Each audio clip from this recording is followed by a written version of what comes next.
bukannya dari perusahaan sudah mengganti ganti rugi atau penayah untuk tanah yang diambil oleh perusahaan. Itu seperti apa kok? Benar Pak. Jadi kami mulai diganti penayah pada tahun 2015. Sedangkan sengketa lahan selama dari 2008 hingga kali ini permintaan masyarakat untuk mengembalikan lahan ke masyarakat. Karena lahan tersebut kami sudah cukup bukti-bukti tidak dalam HGU Fajar Bajuri.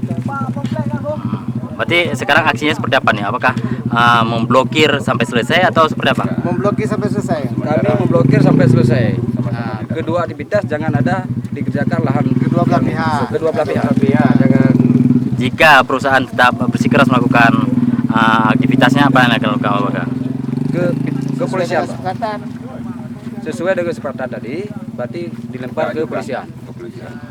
Pemain secara hukum ya. Ya, Pak. Oke, nama Pak so?